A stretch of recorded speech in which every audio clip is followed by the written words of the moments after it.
Uculo esilibize ngalo apha liculo elithi ngiyamyuzwa umsindisi ngelesiZulu.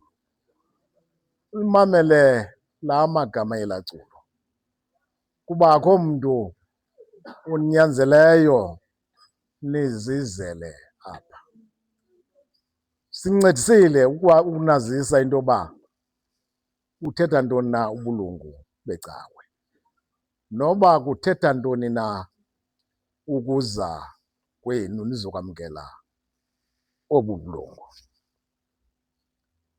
Sicela lonke ibandla liphakame.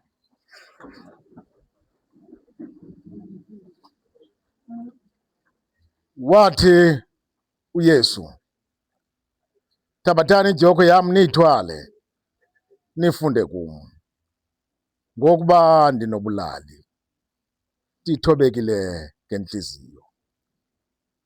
Nokuyifumanela ukuphumla emphefumlweni, kuba ijoko yam imnandi nomthwalo wam ulula.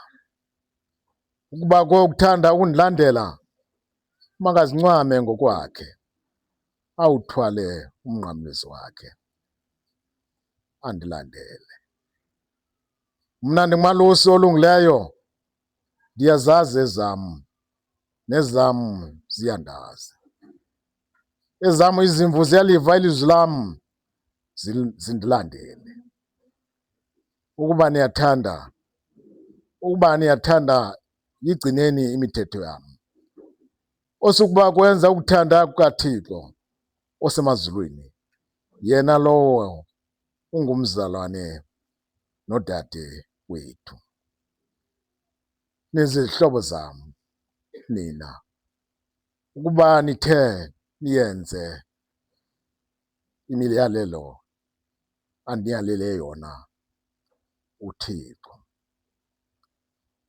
Kulo ibandla laseBhidiyanda, ingaba umntu ngamnye uyavuma ukulandela uYesu uKristu? Uba kunjalo, yithani siyavuma. Nawugqiba nihlale phantsi. Ningahlala phantsi. Siza kwizithembiso. Niyakholwa na kuThixo ngaye uYesu Kristu, umsindisi wethu? Niyathembisa na ukuba ngalo ubabalo lwakhe niya kumkhonza ebandleni lakhe nasebukumkanini bakhe? Uba kunjalo, yithani siyakholwa saye siyathembisa. Niyakulingana ukuphila ngokwasenkosini, nizondelele ukuhlala intlalo engenasiphako, ngokusebenzisa imimiselo zelizwi lezibhalo ezingcwele, ndawonye nesakramente nokuthandaza ngokholo. Uba kunjalo, yithani ngoncedo lweNkosi siyathembisa. Nizimisele na ukufaka isandla nicebisana nathi kuwo wonke umsebenzi webandla, ninike inkxaso kuwo wonke umzamo walo wokulwa nokuchasa okungendawo ehlabathini? Uba kunjalo, yithani ngoncedo lweNkosi siyathembisa.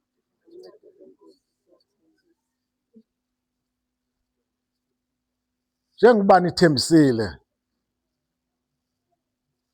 phambi kwala mangqina, nazenza zonke ezithembiso, ngoko ke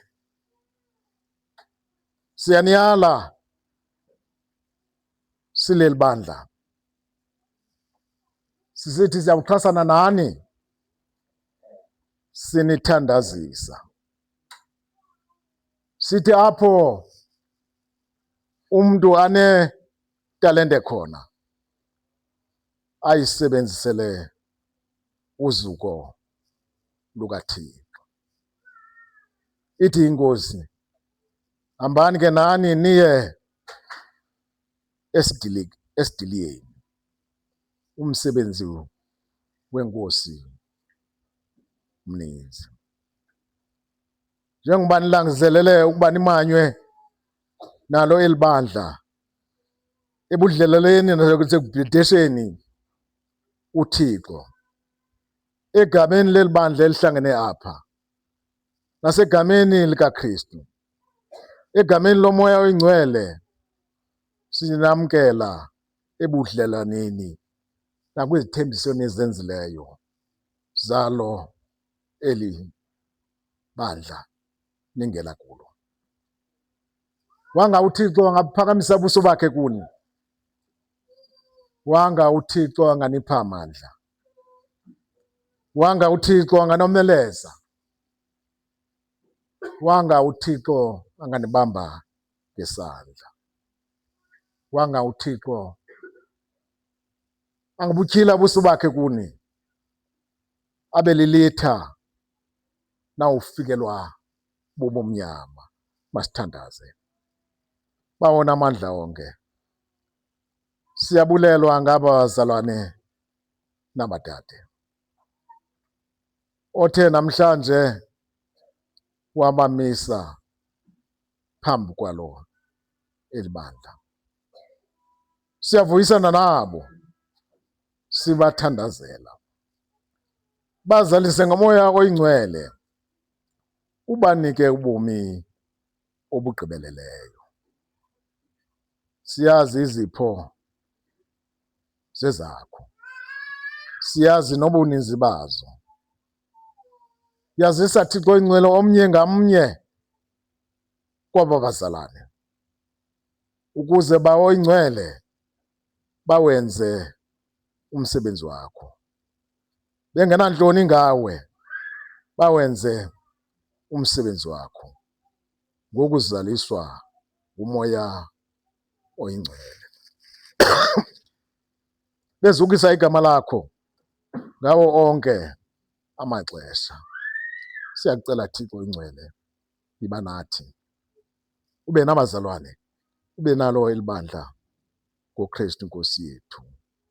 Amen. Ziza nezertificate ebawo sinantsika, sizobanika izertificate zabo.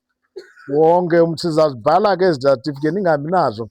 Unesandla esihle kakhulu, uzanibhalela ezi amagama enu ze nithi ekugugeni kwenu nithi ngaloo mhla nafumana ezi certificate. Ezi zi-certificate of confirmation.